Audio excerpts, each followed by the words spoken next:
Fun Ideas Productions presents the Fun Ideas Podcast.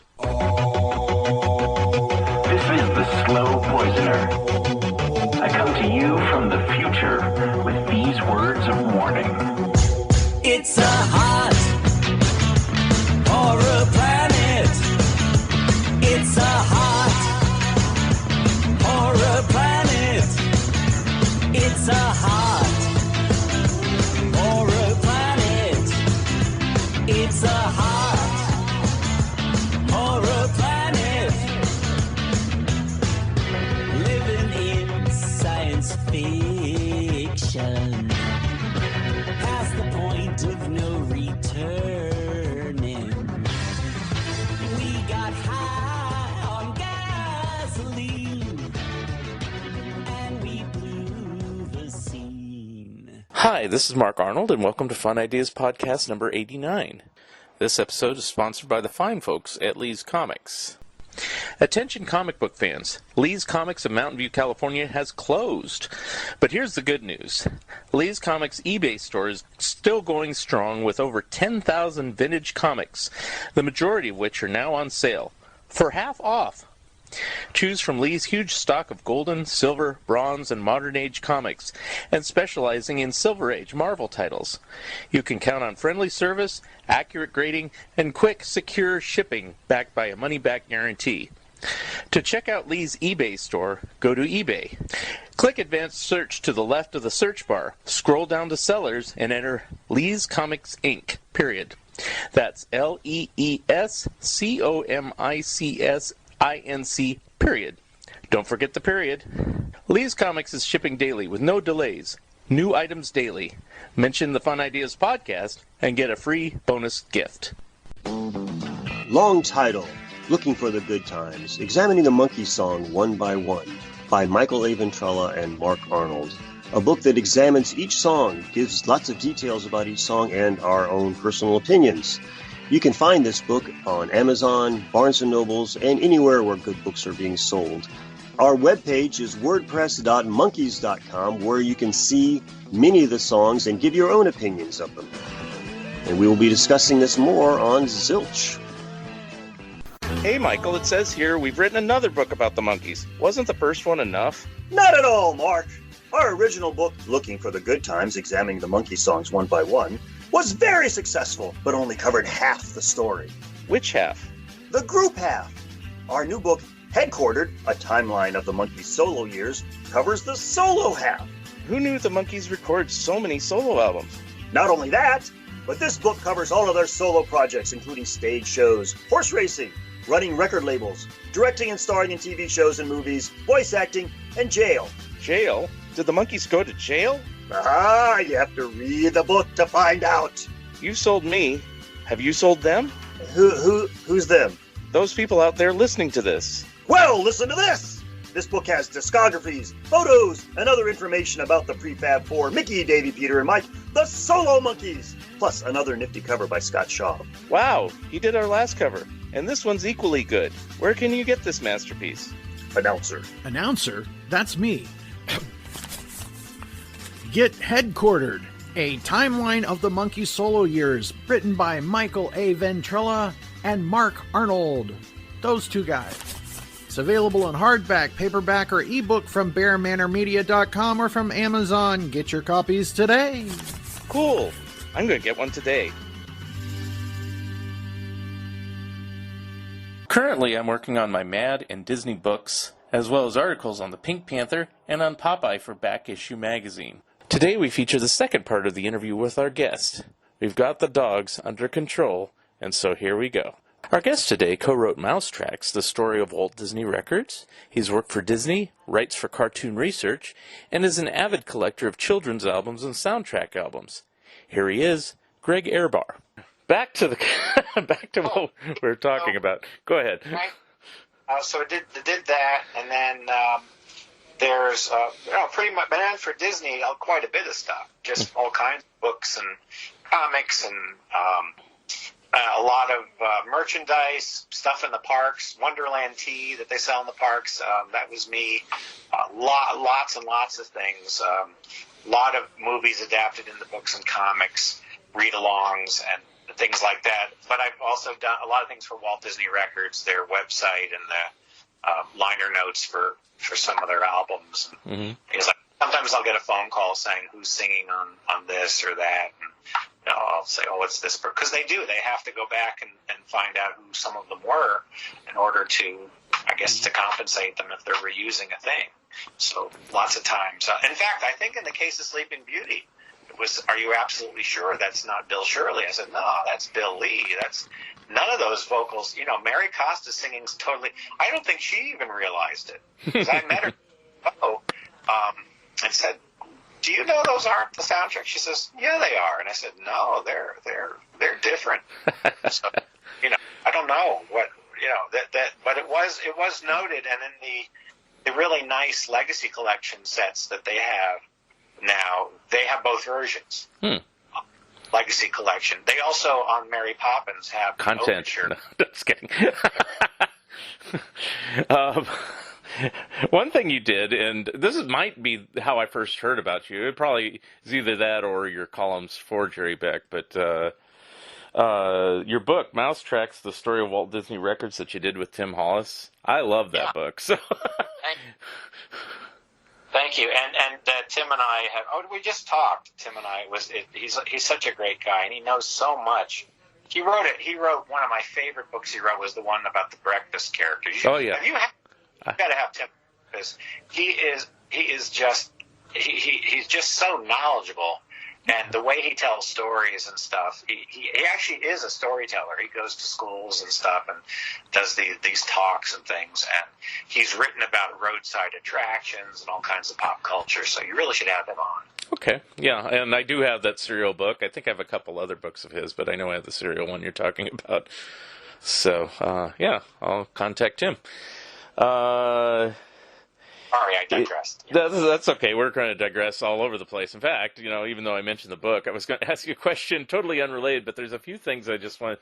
When at the top of the show, you said, you have a creative albums or whatever that are the must-haves or must-keeps because of the potential fire.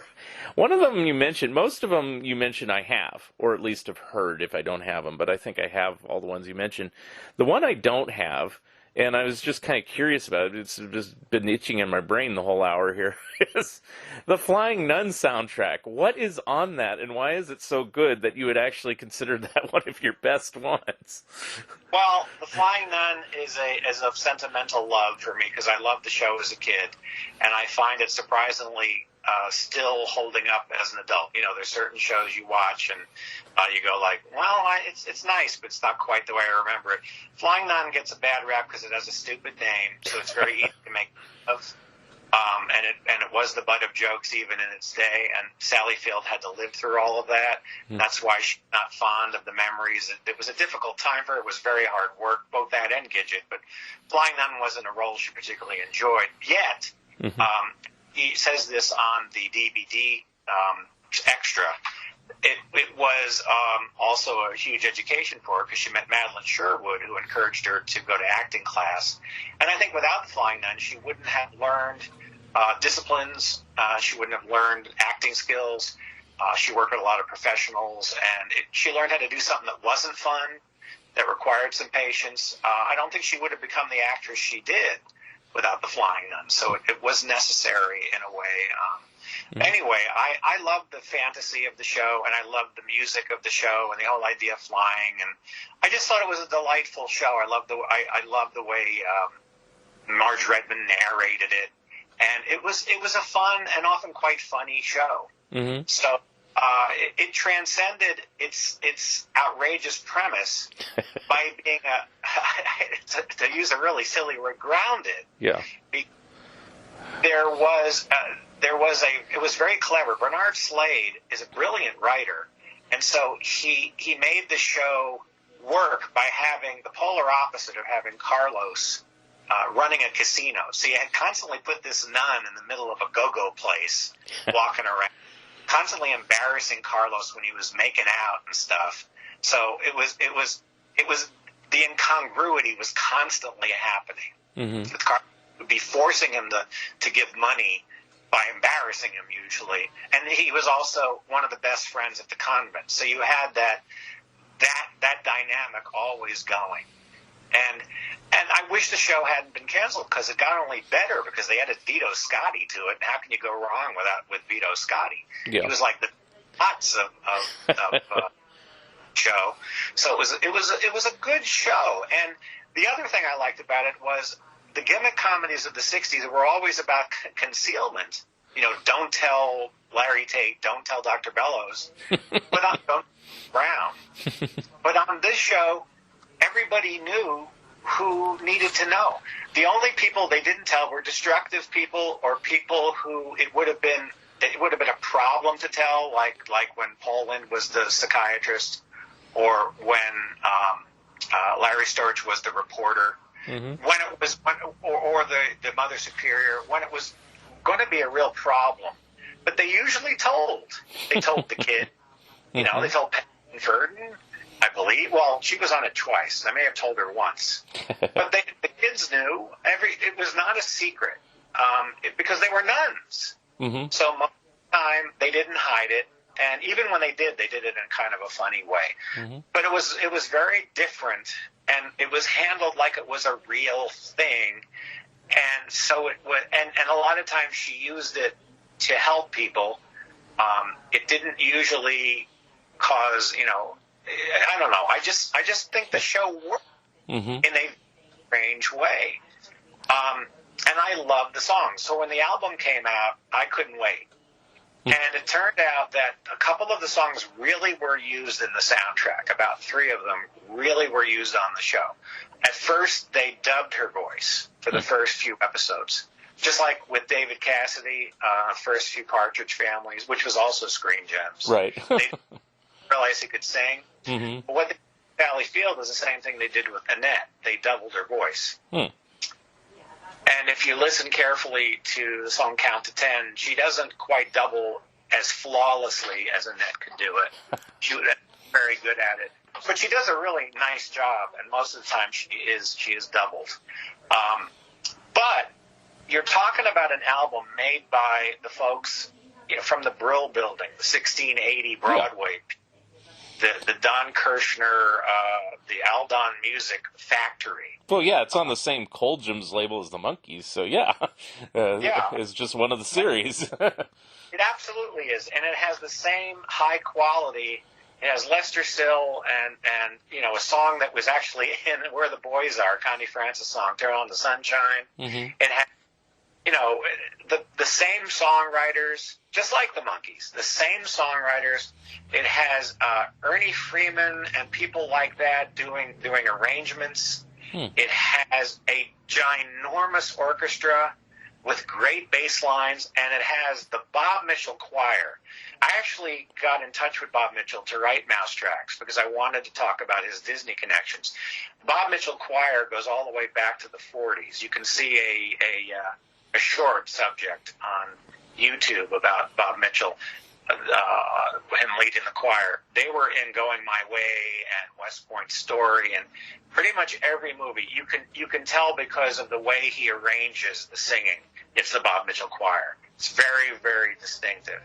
Nice man. He also played organ for ball games in Los Angeles, I think Dodger games, for years and years. And he would send me a Christmas card every year. I mean, I was like, oh my gosh, you know why? I sent him a copy of the album. He didn't have one. Wow. It's amazing. The talent never gets a copy of. I remember I worked with a sidetrack here. I worked with a lady who designed the Ruthless People graphic, the big screw. Yeah. And she met Bette Midler, and Bette Midler said, "Would you send me a tape of the movie?" They haven't sent me one. And she you're the star of the movie, and they didn't send. She says, "No." It's a lot of times the actors.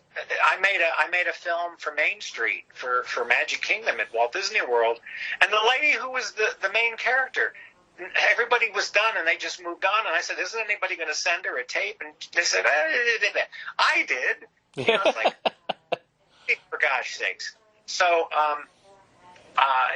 It was nice to be able to have this gentleman who had brought me such joy, be able to send them, the album. Mm-hmm.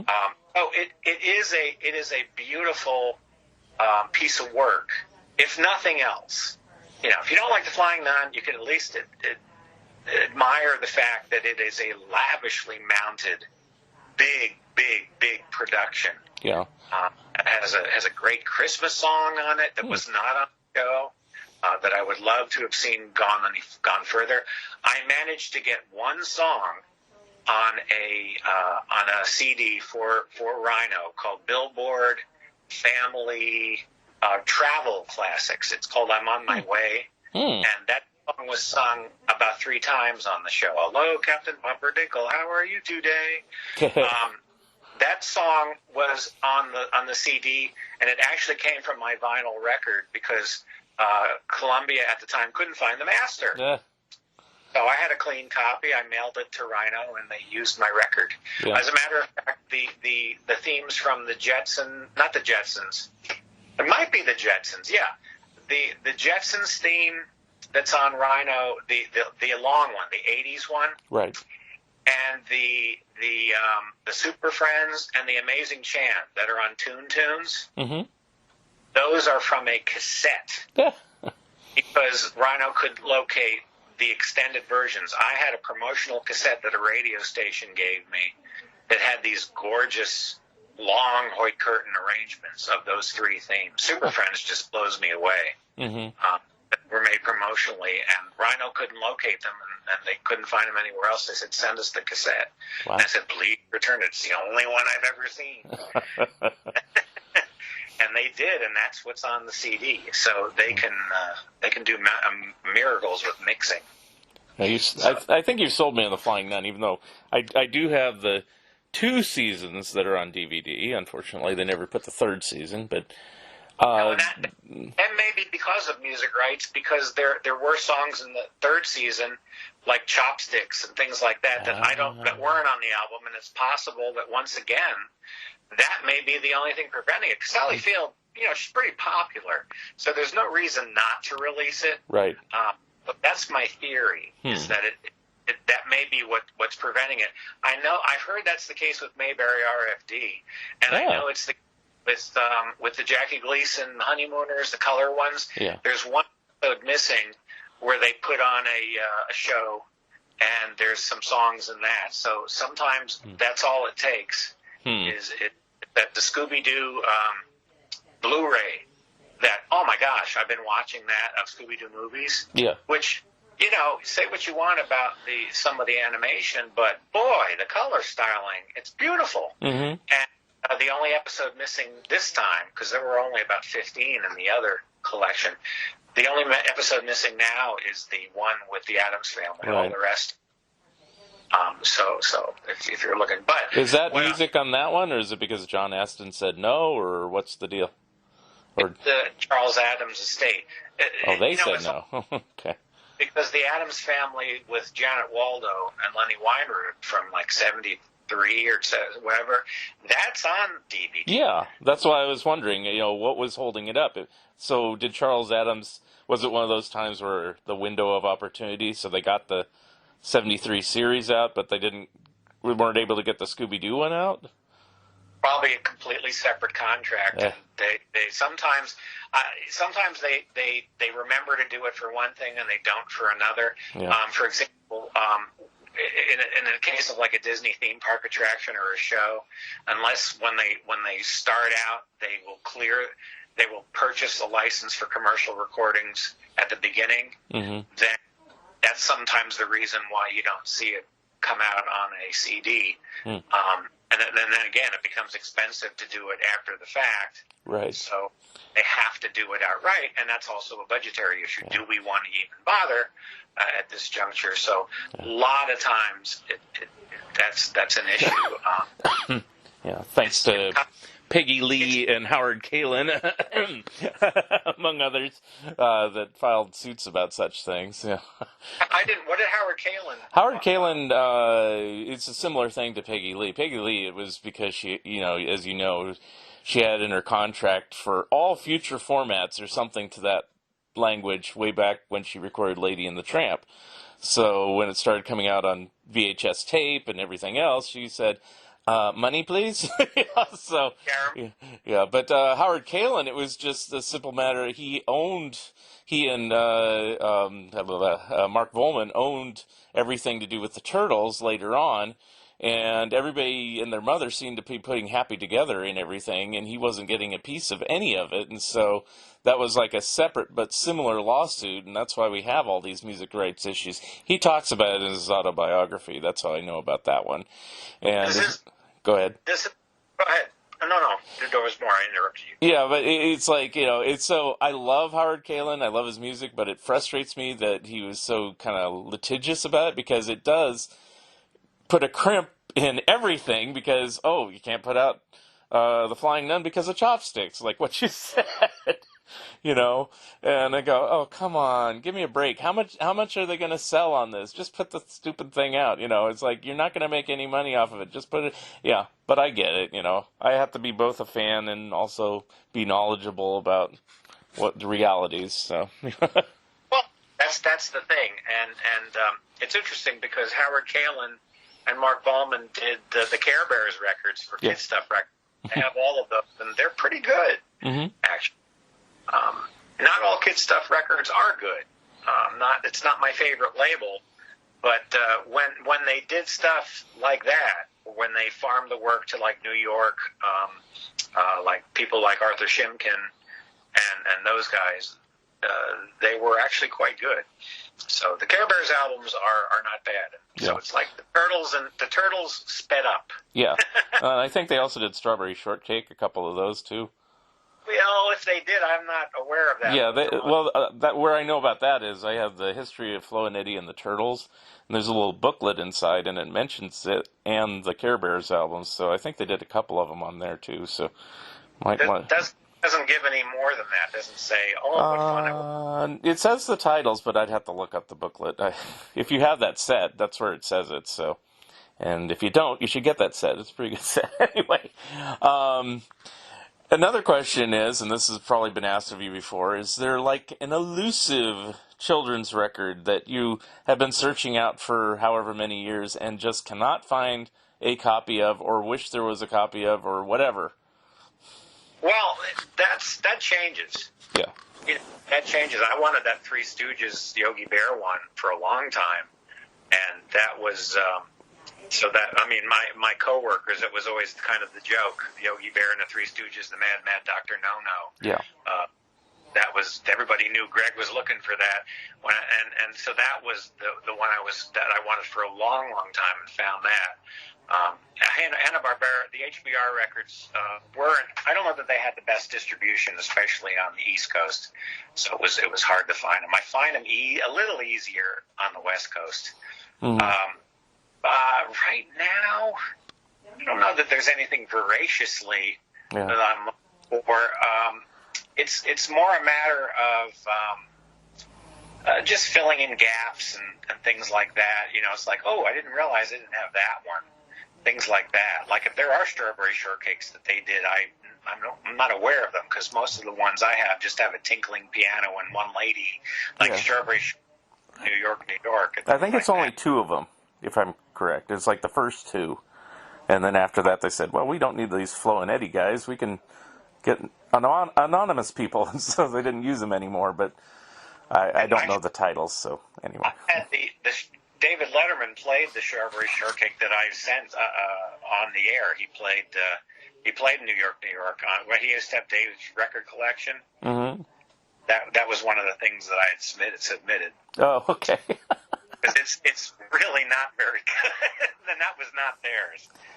Now, do you collect other things? I forgot the guy's name, but they did a documentary movie about industrial records, where there's like these kind of Broadway shows that were only done for private audiences, or even just for the company, fill in the blank company, but some of them were elaborately produced, and again, like some of these records, they had like top people writing the songs and performing them. Do you collect those too? Some of them, actually, I know him. That's Steve Young. I know Steve him. Young, yeah, okay. And so we became friends because I had been submitting those things. And I loved his documentary because I saw a lot of myself in the fact that he grew close to these people who did this work. You know, when he was meeting the lady who sang My Bathroom. Right. You know, you get to know these wonderful people who aren't terribly well known, but had this entire fascinating career, and it's such a thrill for you. It's like meeting Herb Duncan.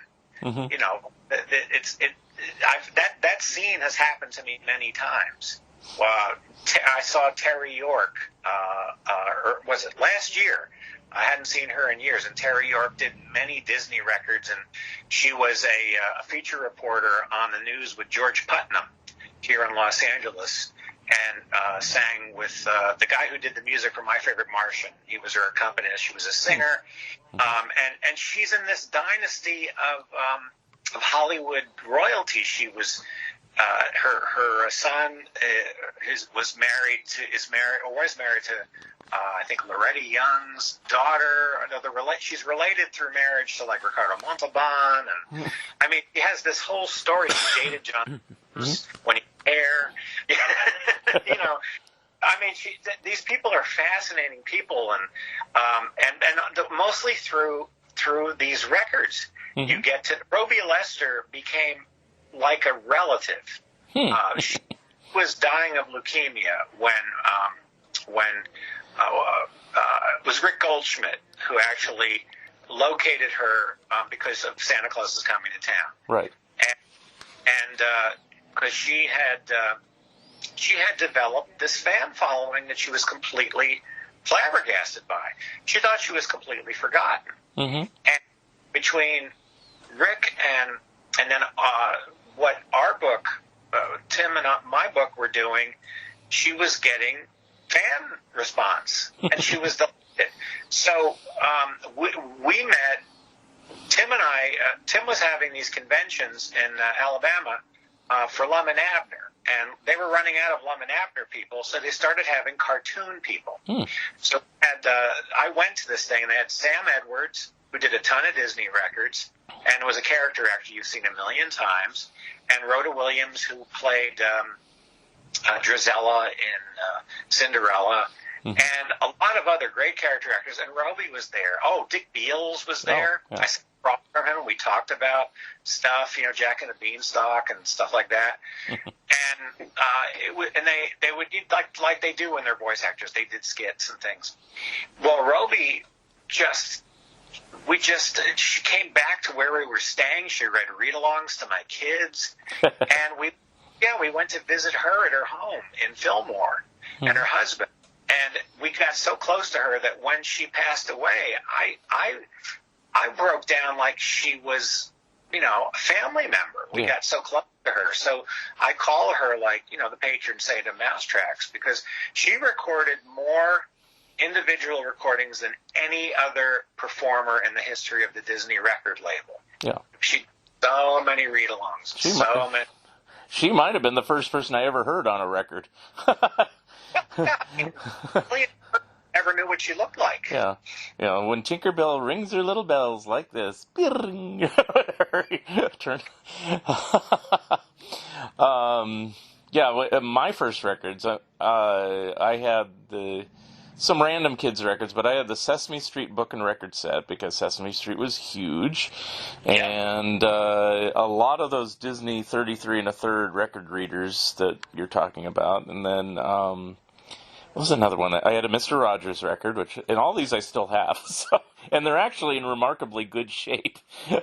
And then my dad had these Bozo record readers that he had as a kid, and I kept them. Bozo and his rocket ship, and what's the other one? Bozo Under the Sea. Those are the two he had. Yeah, Bozo Under the Sea is that was, some of them are reissued in the 70s. Bozo Under the Sea was not. Yeah. That was out in the 60s and on 78. Yeah, I have a bunch of Sesame Streets too. Some of those are just tremendously good. Yeah. Do you have a cutoff? Like, do you buy even current stuff if there's something that catches your interest, or do you just say, eh? No, actually I do. There's just not a whole lot. there aren't as many new things out. But when there was, I was Phineas and Ferb. I loved, and I was buying that stuff, and I still buy every Disney read along. So I've got Chocolate stuff and all of the newest stuff, and I just bought the new Looney Tunes soundtrack, which came out only for download. And there's 2 Scoob soundtracks. There's the musical one and the background music one. Also download. So yeah, so I do still buy the new stuff. I was when the Wiggles were on, I was buying their albums a year at least before they came to America, because I was seeing them on eBay and saying, what in the world are these guys? And it was cool because their music was kind of retro. Yeah. And I think that's why they appealed so much. There's this tendency for companies to be a little too dependent on research, and they all they do is get they either get their own thoughts back, or they get the same responses back, because the frame of reference isn't wide enough. So you sometimes have to go with your gut. And the Wiggles hit big, I think, because they didn't sound like everyone else. Right. And so they were really, really popular, and I liked them because they had an eclectic sound. They did beach party music. They did slow stuff. They did cowboy stuff.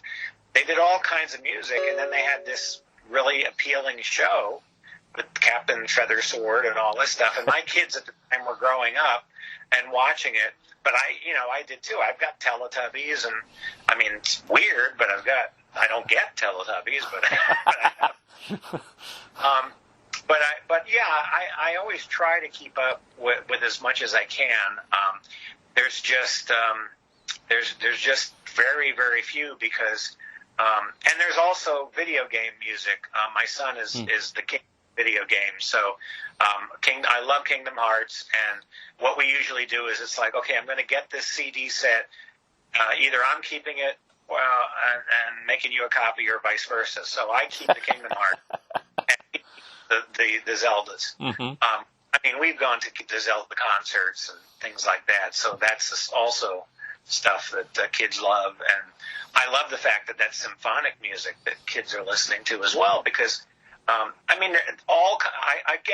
think there was a scene on X-Files. I'll put it this way. Burt Reynolds guest starred on X-Files, and he played God. And at one point, his trunk of his car opened, and there were hundreds of CDs in the trunk. And they said, what are all these CDs doing there? And he said, well, I love all music.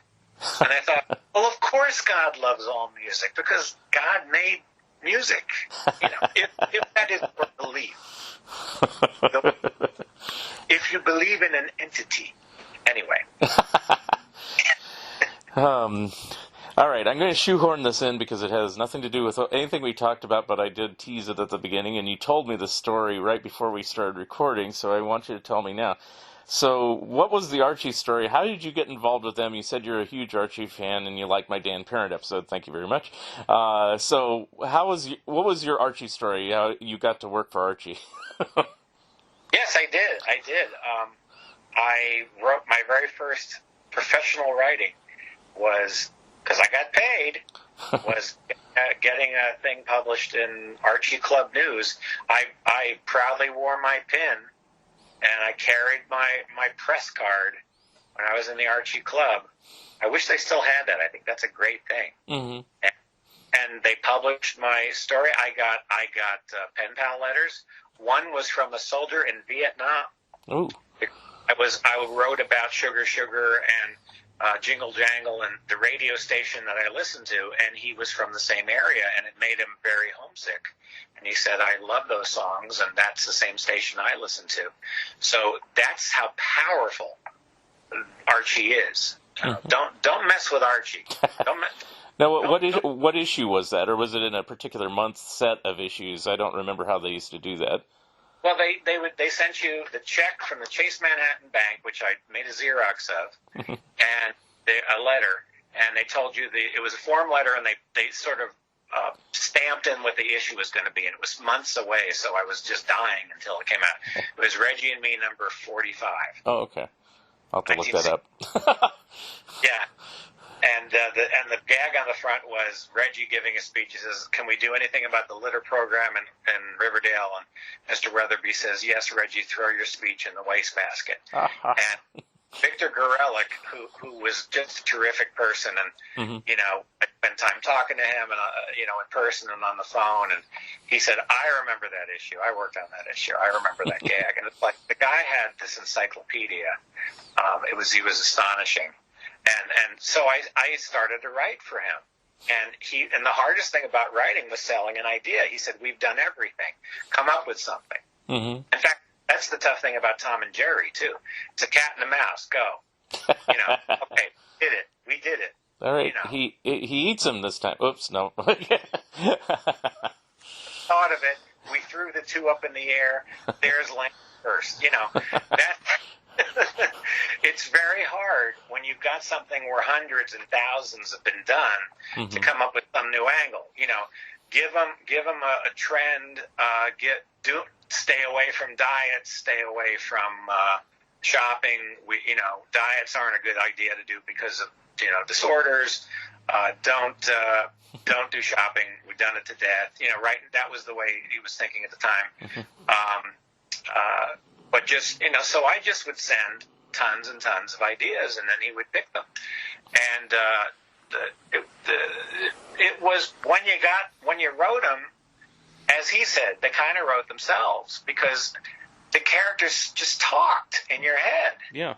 You know them so well. I don't know about you, but when I read a comic book, the original cast is doing the voices, and so it's kind of like they just do. Yeah. It's like Santa was writing, and she brought the characters to life. Yeah. For me, it was always the Filmation cast. Yeah, exactly. Because I know there was radio shows, but I didn't hear those till many years later. Yeah. So it's kind of that way, and I just found it delightfully fun. I kind of invented a one-time character, Sherlock. Tadlock Holmes, I think his name was, because he was this detective kid who came to Riverdale. But it's not like it was a one shot. But Bob Bowling illustrated one, which was, oh my gosh, look who they got! Oh my gosh, he did one.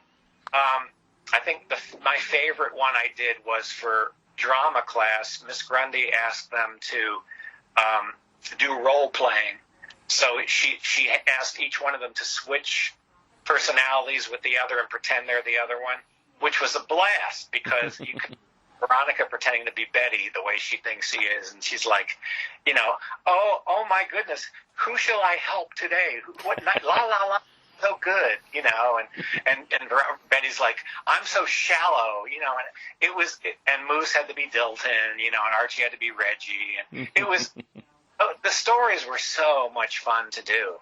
And it was great, and I was I did quite a few of them, and you had to go hunting for them because you didn't really get a sample. They just I got some in the full size and some in the digest, so I had to go to Walden Books and just go racks and leaf through. And at the time, the digests had a story at the front, and some were buried in the middle, so you just had to go in the store and flip. Until you found them, and then it was like Christmas Day. Yeah. And still print them because Jerry Beck. Speaking of Jerry Beck, we were talking one day, and he says, "I was at Ralph's the other day, and there was this Archie, and I was just looking through it while I was checking out. I see Greg Ehrbar in there." So I said, "Did you like the story?" So how long did you write for them? It wasn't for too long because I was getting real busy at that time because I was still working at Disney. They allowed you to freelance as long as it was the same as Dan Parent told you, as long as they didn't see it as a conflict, as long as your management knew. I was never one to sneak around. I'm painfully honest. And as long as they didn't see it as a direct, thing, and they didn't see Archie they didn't own Marvel at the time. And while they had comics, they didn't have, like he said, they weren't teen comics. It was a different market. Right. And so what I was doing, I always would say, Even when I was doing Rhino, I called my friends at Disney Records and said, "Do you see this play?" He says, "No, it's a small concern, and it's fine by me." And when I wrote Mousetracks, the only stipulation was you've got to run it by Disney Press, see if they want it, and they said it's too niche, so go right ahead. And I still ran the entire manuscript through legal, and then ran it through the archives, which was really great. To get their input. And then when we asked to have it sold on Disney Park property, the merchandise people had to approve it again. And Tim and I were excited because they actually sold it in the store in Cinderella Castle. So we were taking pictures of each other next to it. Right. Because I don't even know if that store exists anymore, but they did sell it for a while in the park. Right. And let's see. I'm looking at the book here. It's University Press of Mississippi is what ended up publishing it. So there we go. Yeah, but with complete approval, we got permission for the photos, and everything in there was done with total help. The nicest thing about the book was that it brought a lot of attention to people who had been kind of underappreciated and sometimes forgotten. So while the manuscript was being circulated, people like Tutti Camerata were being discussed. Mm-hmm. And this is when the Legends program was relatively new. Mm-hmm. So I got a phone call one day saying, is Tutti Camerata on good terms with us? Because some people, you don't know how they left and things like that. And I told them what I told you, that he was so grateful. And shortly after that, he got the Disney Legend Award. That's cool. And it was, and Lester went to the thing, and Richard Sherman went, and it was a great, his family. It was a great thing because it happened before he died. Mm-hmm. And Jimmy Johnson, who ran the record company, got it, and Ginny Tyler. Oh, yeah. So the fact that while they were on the list, the fact that they people like Stacia Martin and things were pushing for it, having the manuscript circulating with information about them helped spur on the committee to approve them getting it. And I think that, that's kind of like, makes me feel like that's kind of why you do what you do, really, mm-hmm. is for the recognition of people like that. I learned from Sunset Sound that after the book came out, Disney itself wasn't really aware of the existence of Sunset Sound and its Disney history, and they started recording again at that studio. Mm-hmm. And they do a lot there, and both Frozen and Frozen 2's vocals recorded there. In fact, Idina Menzel recorded her vocals in the same studio that Prince used for Purple Rain. Interesting. Now, did you help out? There's another book I had to walk over and get because it's on my shelf. Did you help out, or are you aware of The Golden Age of Walt Disney Records, 33 to 88? It's a price guide by R. Michael Murray. Did you help out on that one in any way? I'm grateful for it, not only because we used it heavily for Mousetracks. That was a major reference. So was Jimmy Johnson's biography, which I also worked on editing. That came out later. But that book was a tremendous reference. It's pretty much the only reference that has the discography in it. We didn't have room for a discography, and we wanted to tell the story. That's the closest thing to a reference for almost anybody. There's only random errors here and there, but it's the most comprehensive listing that there is. I actually use it all the time because when I'm doing Jerry's the column for Jerry, I look up the dates because I know the years, but there's even months in there. Right. And since other source really, I'm not going to ask the Disney Archives to find out a month. I'm just going to that he got the months from there and go from that, because quite often even people at records use that book. From what I gather, it's the closest thing. There are some minor mistakes in it, but a lot of it is very, very accurate. The pricing is, I think the only reason they put pricing in there is because publishers just want it, because people just like to see. But I don't think they put it in their day. Yeah, I mean, I don't know. Apart from the high end Disney soundtracks we were talking about earlier, I don't think any particular Disney record is that hard to find. Maybe old 78s or something, but yeah, or something. Alice in Wonderland with the original cover is one of the rarest, but it still pops up. People generally want quite a bit for it. With Alice in the Tree, that's from '57. Mm-hmm. That's expensive. I'm perfectly happy with the '59 cover because that's the one I grew up with. Yeah. And the difference is that the album was originally recorded with no banding. It was one continuous band, like a suite. Oh yeah. Mm-hmm. When there was no break between the songs. And you can tell because when you listen to it with the bands, the songs kind of end abruptly. And so what I originally did, because I didn't have the original versions, is I just edited them together to see what it would sound like. But sometimes the 59 one, some editions of the 59 one had that version in it, and some did not. So if you look on eBay enough, you'll find that one with the red 59 cover, and I did manage to find that one, and that's what I have. I just don't, much as I love that album, I just don't have the means and the will to have to spend that kind of money on it. I don't have nor can I ever have everything. Okay. Wasn't sure there. No, I'm just kidding. Go ahead. So much to use on her Dynamite.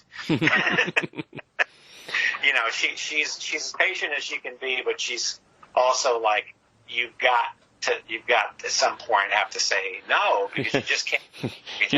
You've got to stop. You have a problem. No, just kidding. Well,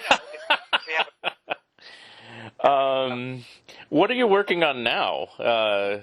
Since you've done like everything for Disney and everything else all these years. Well, what I write for Disney most consistently is when you call the parks and you put on hold, you get this recording with an announcer who tells you about the latest attractions and things like that, and then you have music, and he tells you what you just listened to. Part of that, the song always reflects on the attraction or the subject. Mm-hmm. Sometimes natural fit. You know, we'll talk about Pirates of the Caribbean, and you're going to hear Yo Ho. Sometimes there isn't a song for the subject, and that's where I decide what the song is going to be myself. Sometimes I edit the song, the music down because it's kind of long, like some of the attraction pieces are super long, and I cut them down. Sometimes we lengthen the bridges, things like that, so that the announcer has something nice to talk over. So it plays like a show. You know, I'm astonished how they, when you're put on hold, they can't make it a more pleasant experience. But this is Disney, so your experience begins the moment you dial the phone. Wow. So dedicated to making that as much of as an experience as everything else you do.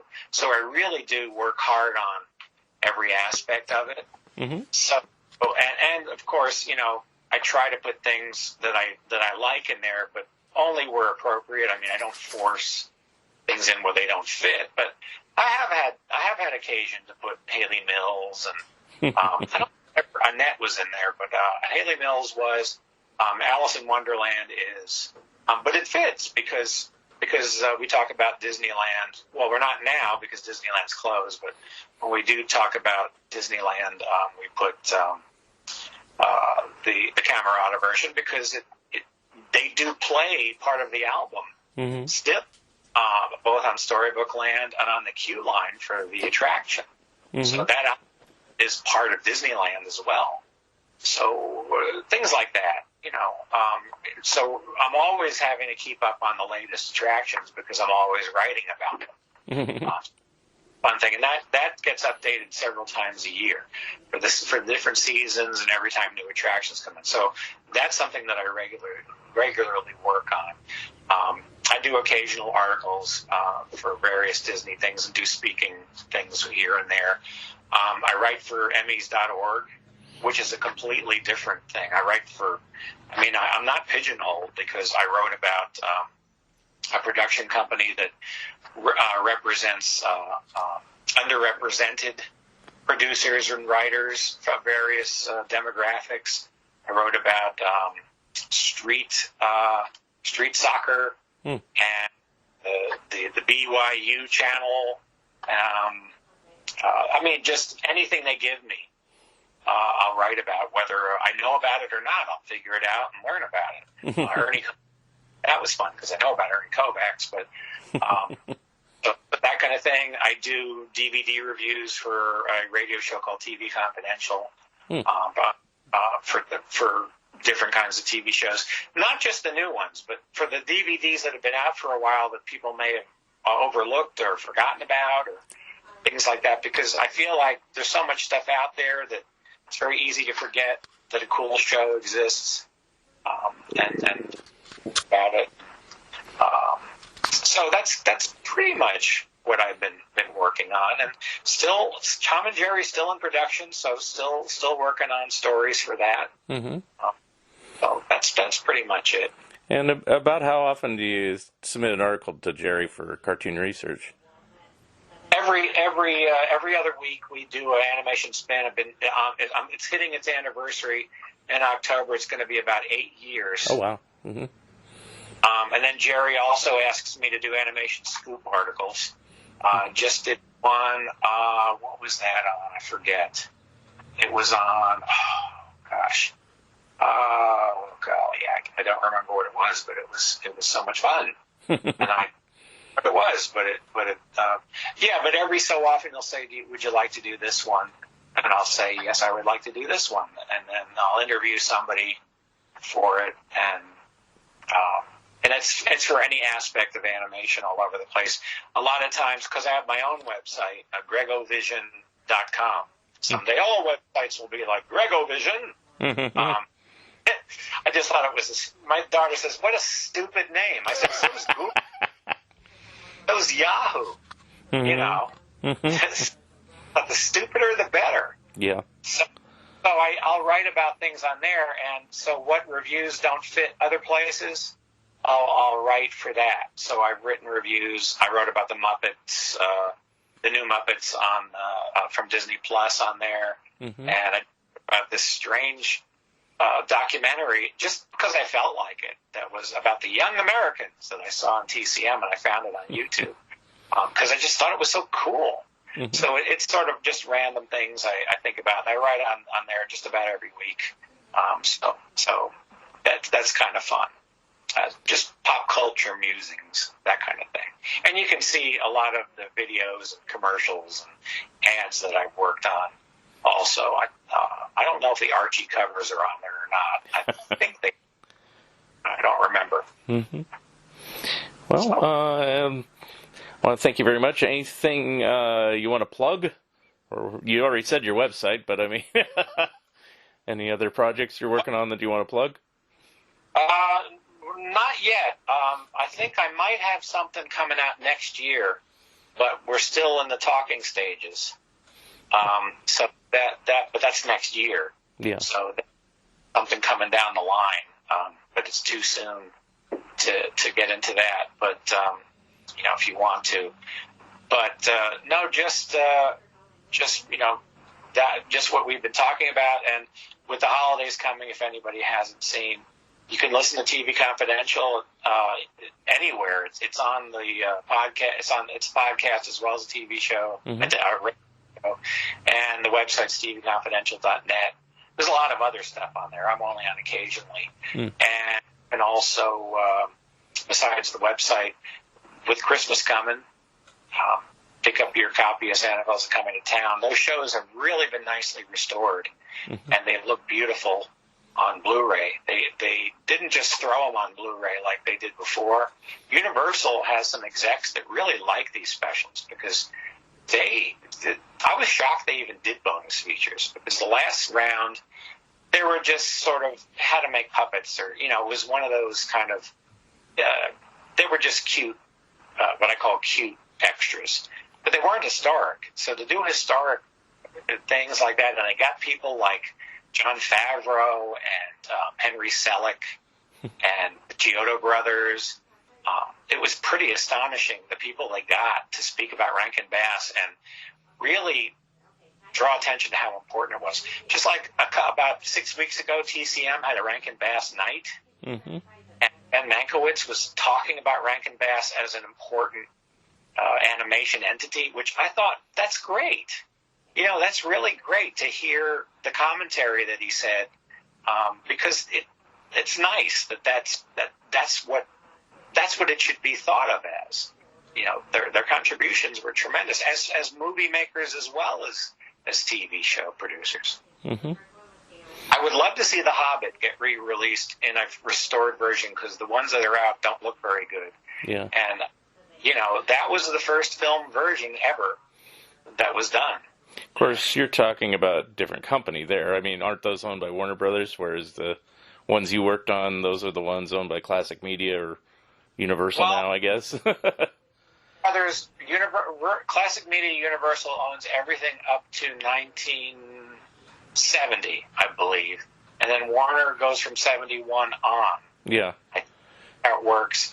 The weird thing about The Hobbit is Warner did reissue it once, but then a lot of low-budget companies started releasing it, and the prints didn't look very good. So The Hobbit did come out once on Warner, and The Return of the King did. Mm-hmm. But I don't know where it is now as far as a really decent reissue. And you would have thought with the Hobbit feature film, the live action, that they would have done it again. But instead, there were just these not-so-great versions. Interesting. Which surprised me. I don't know what... There must be, again, some kind of legal issue that put it into limbo. Yeah. Or, since you're saying it's kind of an inferior version that's out, maybe it takes a lot more work to remaster it than they're willing to do. Well, you know what? I think you hit on it.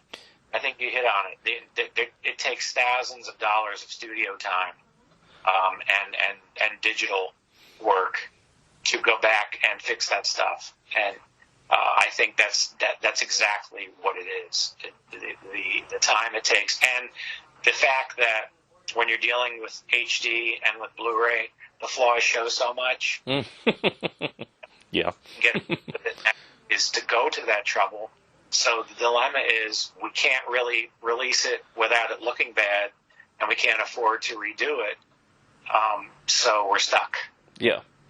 That's why a lot of stuff doesn't get reissued. But my feeling is I could get run over by a bus tomorrow. I'd rather see it. I'd rather, I watched Wally Gator all the way through in 2 nights this week. Mm-hmm. All the way. And, so I must really love Hanna-Barbera. Well, that early stuff is great. I mean, even the stuff that's kind of a little bit subpar, that we're talking pre-Scooby-Doo again, it's still watchable in some weird way. Yeah, it's still watchable. You know what? It is. And it has more funny stuff in it than you probably remember. But you know what? Some of those were 16 millimeter prints. Some of them had, the sound quality was all over the place. I had to keep raising it and lowering it. Some of them were washed out. Some of them are crispy clean. So that's why it was on archive instead of on mainstream. Yeah.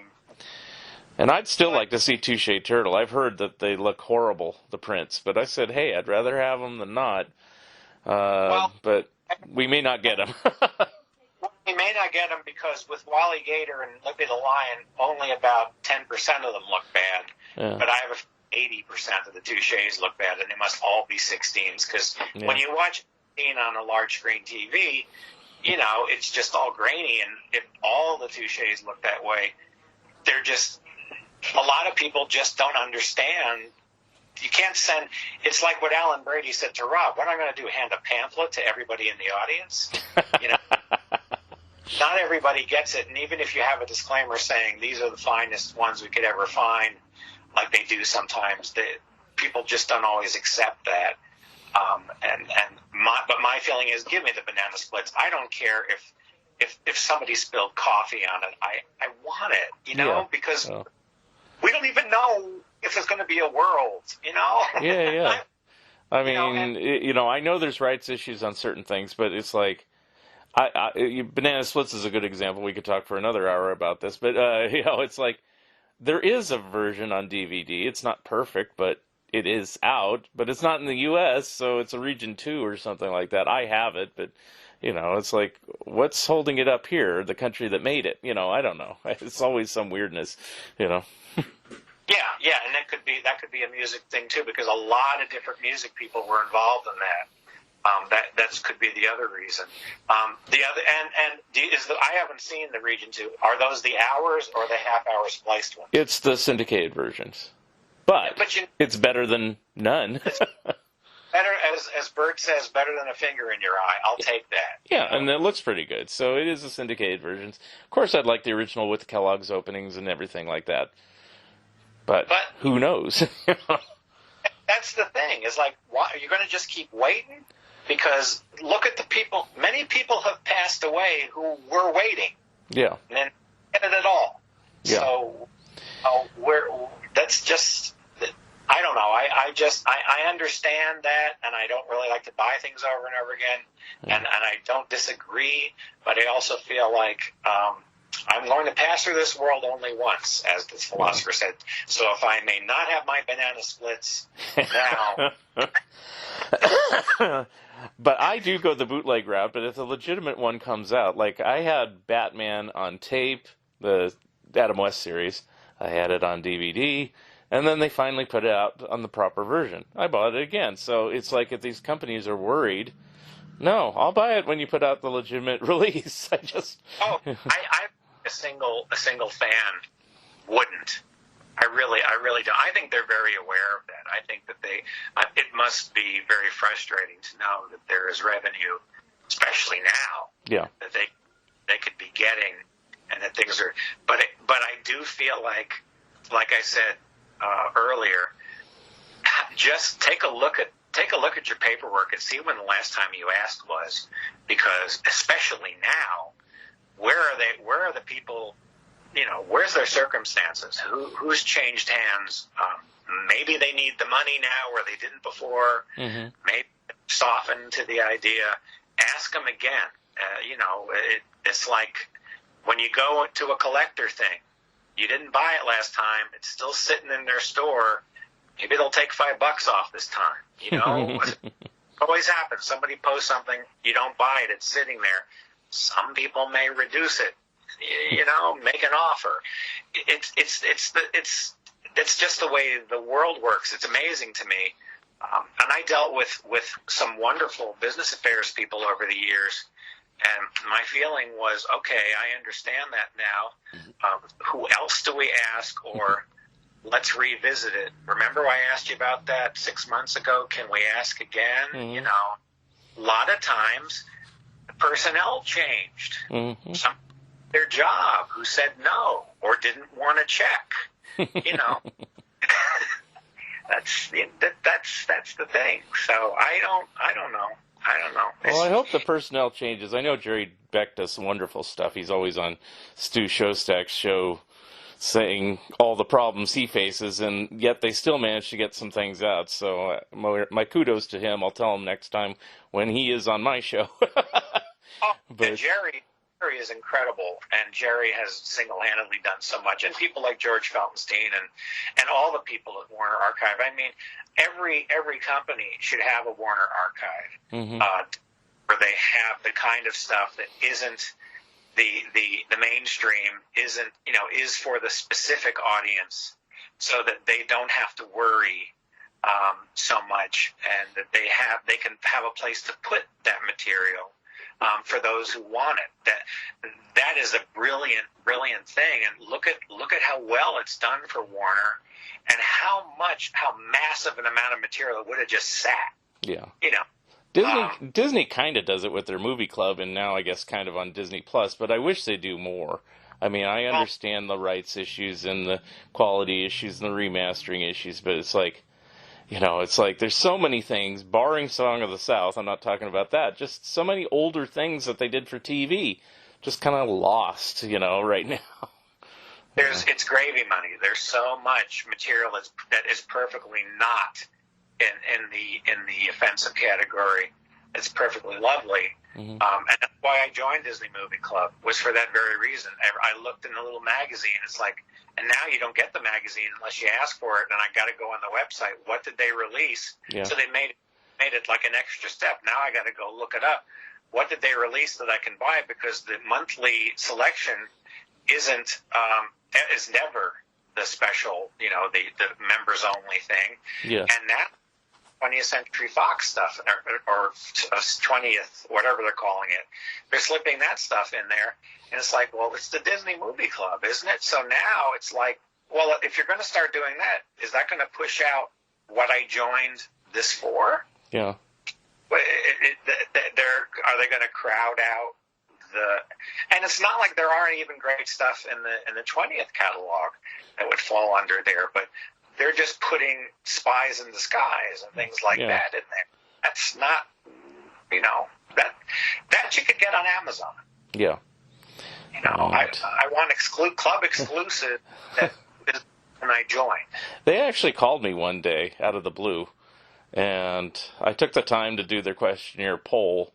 And they said, "What do you want to see?" And I said, "I want to see more of the shows that were on the Disney Anthology show from the 50s to the 80s, hosted by Walt or not. It doesn't matter.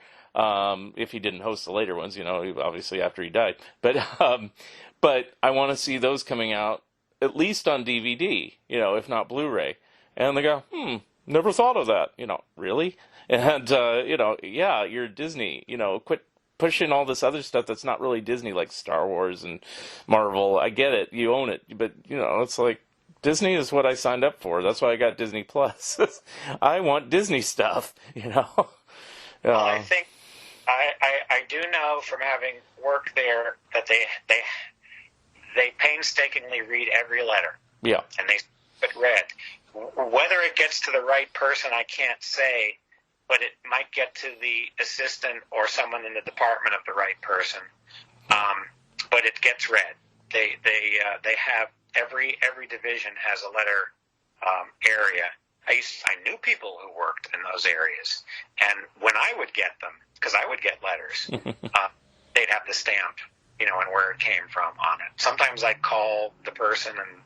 Not the person who wrote it, but the person who sent it to me. Sometimes they were really nice, where they'd come from kids and things like that. But they do take letters seriously. Mm-hmm. Putting on Facebook, you're just preaching to the choir, inventing, which we all have to do. But you send them, the fact that they said, "Oh, never thought of that." Well, sometimes they get very internalized and kind of cocooned, and it doesn't necessarily, and they also don't think that's the mainstream. That's the constant thought of, well, that's not what we're hearing. Well, that's because they're not hearing it. So, yeah. The big thing that surprised me was there was a pie chart on USA Today that said that their biggest viewership on Disney Plus was classics.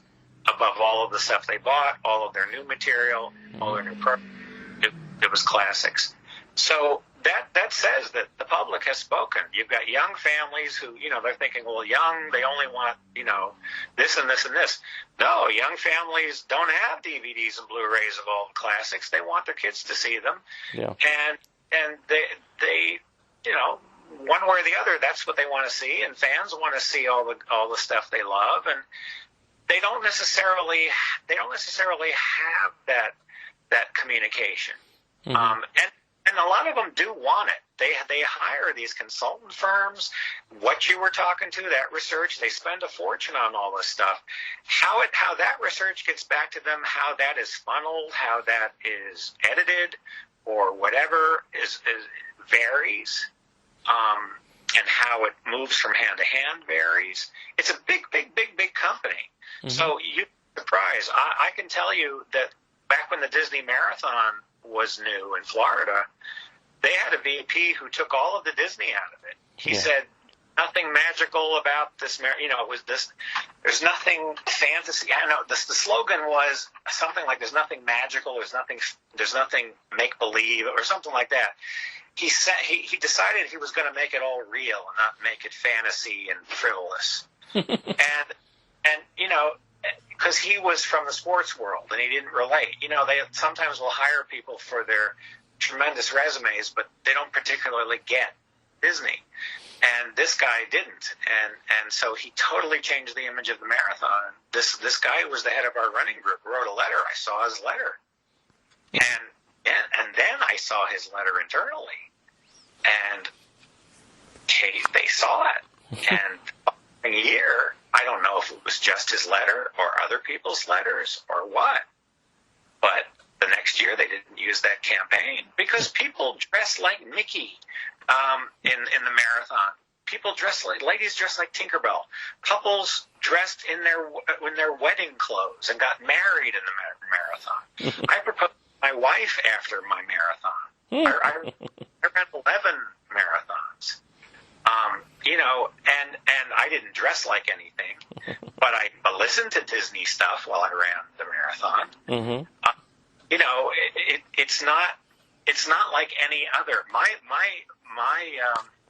slogan was, and they ran happily ever after for a couple of years. My point is this, that they need feedback. They want feedback.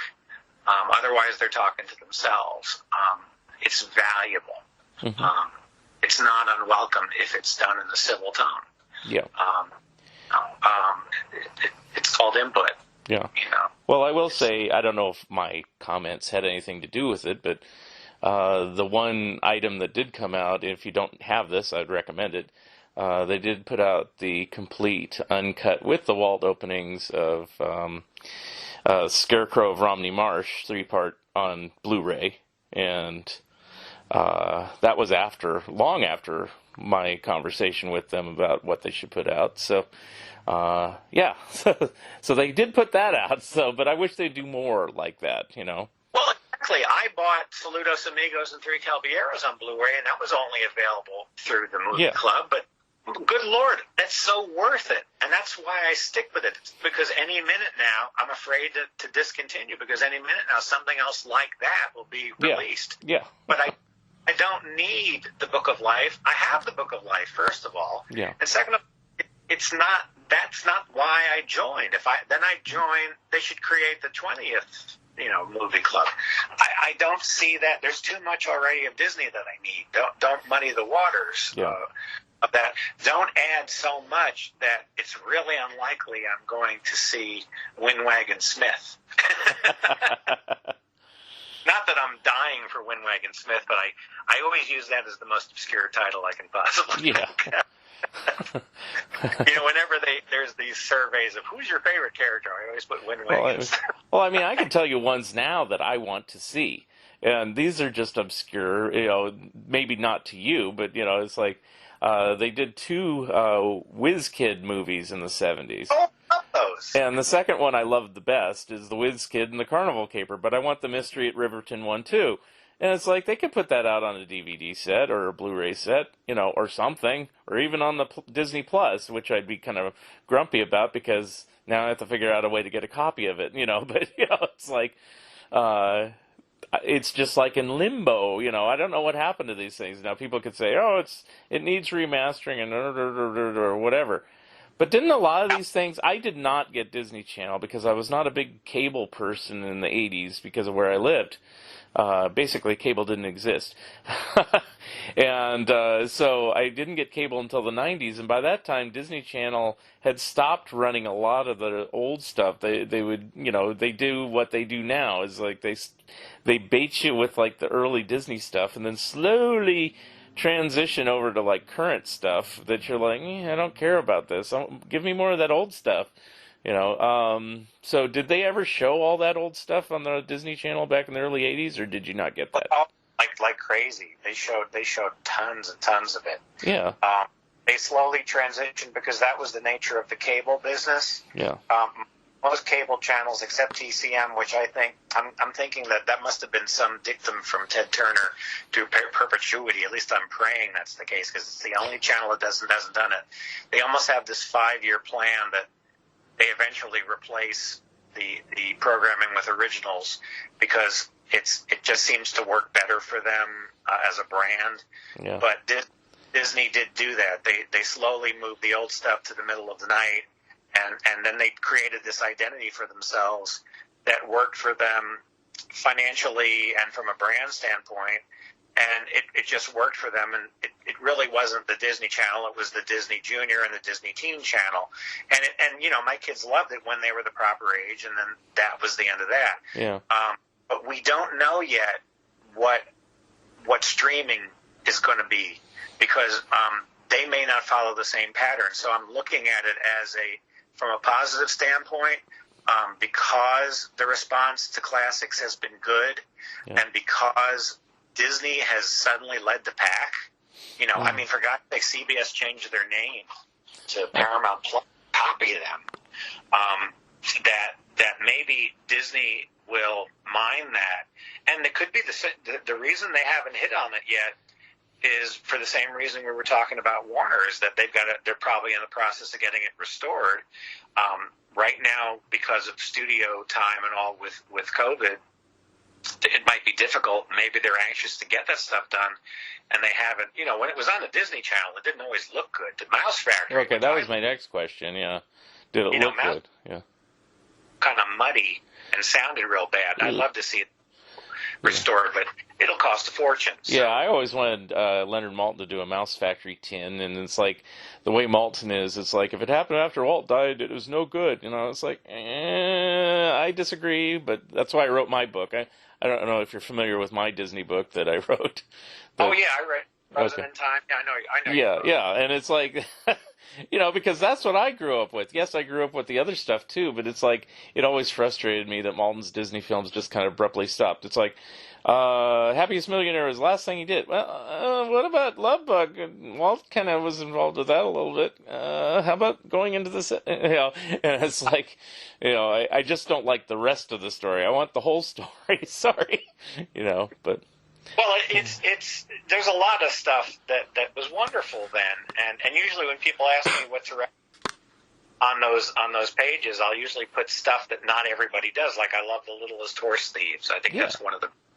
I love that movie. It's like it reminds me of How Green Was My Valley almost. It's a terrific movie, and it's so forgotten.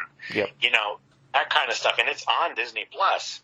Yeah. But what I'm saying is that maybe they're willing, you know, if they've got the money to do it, and that seems to be one of their biggest divisions now. Maybe they'll look into it, because people there is a place, I guess, on their website to request, and I just think time is best spent by fans to give them a barrage of messages, because they you know, like what did they say on the back of Peter Pan Records? You know, did you enjoy this Erwin the Disco Duck album? Please. You know, I wonder how many people wrote in. Well, see, I've just never been one to write in, but I think I will, since of what you're saying. If it gets responded to. See, I've always thought, I send my suggestions. I've actually written in a few times. I've written into CBS Viacom about Terry Tunes, you know, crickets, you know, example. You know, so it's like, you know, I always think Disney's not going to listen. They like their Star Wars and their Marvel stuff, you know. It's like, which is fine, you know. And you said that more people are doing Disney Plus for Disney, which I'm happy to hear, because everyone that I know that actually has Disney Plus, the only reason they got it is because of The Mandalorian or Hamilton, you know. And it's like, well, yeah, I watched those things, but kind of like reluctantly. I didn't care, you know. You know what? I'm telling you, Mandalorian's a great show. I liked it. You know, I was surprised, and Hamilton even more so, because sometimes musicals get overly hyped and stuff like that. But I actually enjoyed it. It was like, okay, all right, I get it.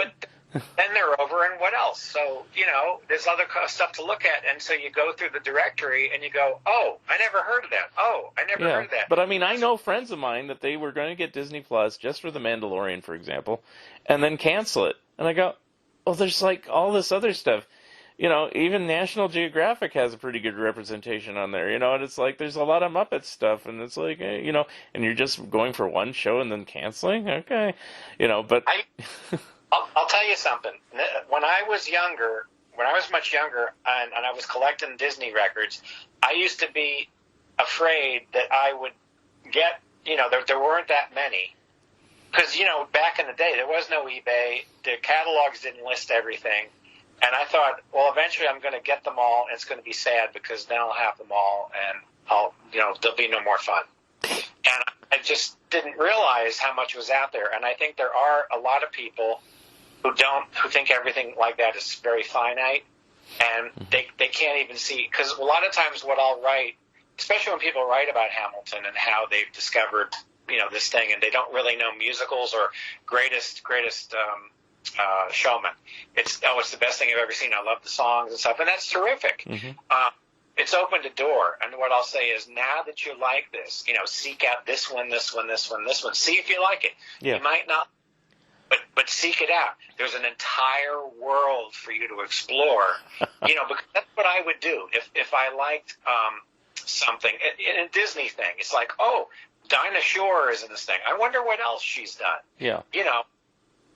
That's what you do, and that's what makes your life rich. Yeah. So that's the cool thing about streaming, both on for audio and for video is, and sometimes, and I don't believe in letting the algorithm tell me where to go next, because I do like the fact that you can look up names and stuff and find other related things, but I don't want that algorithm to take me to that Tiger Hunter show or something, because that's just trying to support marketing so they can say everybody wants to watch the same show. Yeah. No, they don't. I want to make my own decisions. Exactly. And that's why I have my wish list, my want lists, and watch lists and stuff, and check it every month. But I just think about when I was just discovering this stuff and how exciting it was to find these things and discover these things, and like Busby Berkeley musicals. You'd watch one of those retrospectives, and these people danced, and then this woman fell out the window. What's the deal with that? So watch the movie, and it's like, you mean there's more weird movies like that? Yeah. And you want to see all of them. It's the same thing. So all I'm saying is, the worst thing to do is to stop. Yeah. Well, you're preaching to the choir here. I mean, it's like, I always branched out from everything when I was a kid. I was like, these people that are really old now made a lot of movies when they're young, Yeah.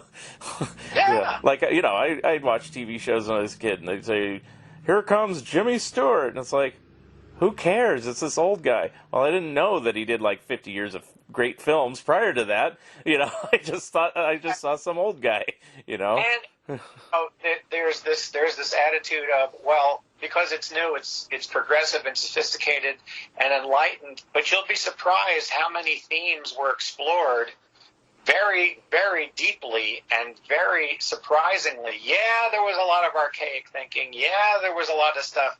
Yeah. But there was also a lot of surprisingly amazing thinking that wasn't stuff that was years ago. Yeah. Even in the you go like, I can't believe they're covering. I can't believe that I'm watching. Even when you watch a TV show, you're saying, this is like now. I was watching The Big Valley.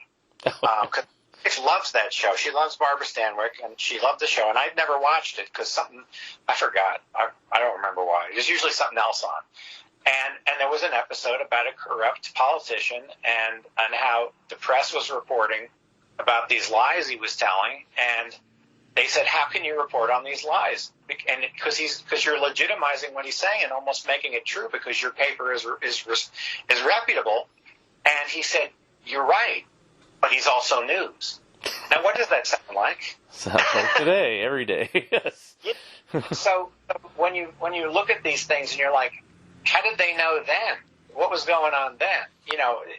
There's things that are eternal. There are behavior patterns that always happen, and so you can't dismiss everything as, well, it's old, that means they didn't get it. Well, yeah, there was an awful lot they had no idea, an awful lot that they didn't do right, but it's not like we're all doing everything right now either. Yeah. But you can't write off all kinds of stuff, and nor should you. You separate the wheat from the chaff, just like everything and the nice thing about streaming is you can do that, because I promise you that Disney Plus, they're chomping at the bit to add content, because people are going through it like crazy, and they want to add more because they want to keep those subscribers, because the subscriber list is huge. So I feel pretty positive about it. I think they're people are home now. And I think even as things are going to get better, going out, and as we get through this, and we will get through this somehow. I don't know how, but we will. Mm-hmm. We're discovering what it's like to be home, and what it's like to discover things, like to appreciate. We have houses filled with videos. Did we get around to watching them? No, we got distracted by all kinds of stuff. Now you're focusing more. Maybe the focus is what we all needed. Yeah. You got a home, you got family, you got stuff to do. Don't get so distracted. Where are we? How did we get on this, Mark? I don't know. But that's the nature of my show. I mean, I told you the show is going to be an hour, and here we are over 2 hours, but, which is fine. Your pristine format?